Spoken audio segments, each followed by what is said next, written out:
Is it a good strategy to buy domains to use them for backlinks to your own website? Good question.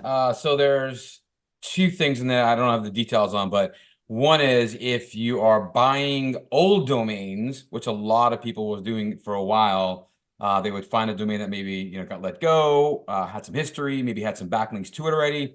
So folks would go ahead and buy that domain and then kind of repoint or point new links to their website, right? To try to build the authority of their website.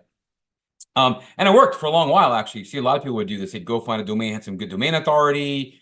They would put some basic content on there, write a few blog posts, link to their primary website from that. And because many of these pre-existing domains that got let go, or somebody forgot to pay their bill, that used to happen a lot. They'd have links going to it, so they'd have some authority already, and so that in turn would build your authority. However, with the latest Google updates, core updates, Google is really about to crack down on spam. And one of the things they're cracking down on is this idea of like recycled domains.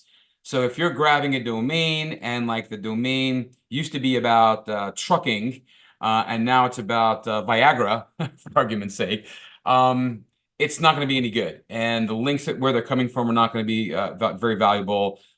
So Google is starting to crack down on this idea of recycling domains, okay? Taking an existing or pre-existing domain that used to be available, taking it over, and then recreating some content and repointing that content to your primary website in hopes of gathering or including adding some more trust factors, some more authority, and so on. It was very popular. People used to do it a lot. There was whole programs out there that actually involved creating these domains and making them point back to your website to build authority, even pointing to other domains. People would buy 20 or 30 of them and interlink all of them to make like a little private network. That was pretty popular for a while back many years ago. Again, not really the best idea, not really the best use of your time for doing that. Google is cracking down on that. We don't know yet exactly how it's going to take place. Google said, I think May 2nd, I think is the date they're going for, sometime early May, where in 2024, just to be clear on that.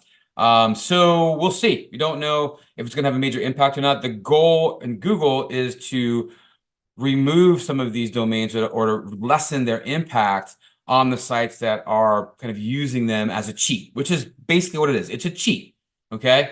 And anything you're doing to really kind of cheat the engines or gain or inflate your rankings where you don't really deserve it is almost always going to be looked at with Google or from Google as a negative thing. So I wouldn't do it. Now, the other side of the coin is if you're talking about buying a new domain, right? That's a different story. I'm guessing the question came in because of the idea of purchasing an expired domain or a domain that's kind of been let go. But if you're buying new domains to do the same kind of thing, well, you got to remember something, that these new domains don't really have any value either. They're going to be, in essence, younger than your primary domain, I would assume, since you're doing this to try to get some links.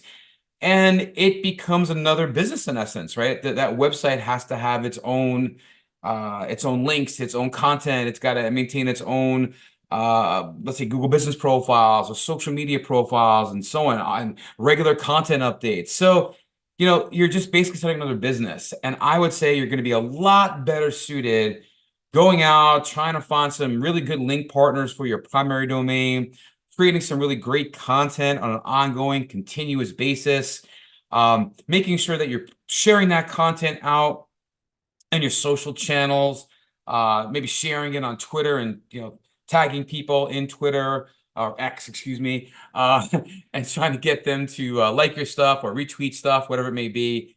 It's a lot better to do it that way than to try to buy a whole bunch of domains. Now, don't get me wrong.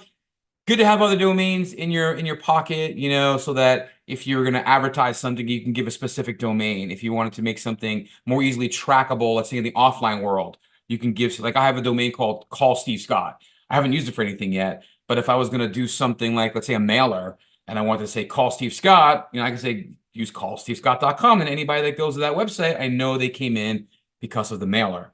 So you could do things like that with these domains, but from the standpoint of increasing rankings, doing better, at this point in time, I'd say it's probably not worth the time and effort, either way, new or recycling. That's my answer.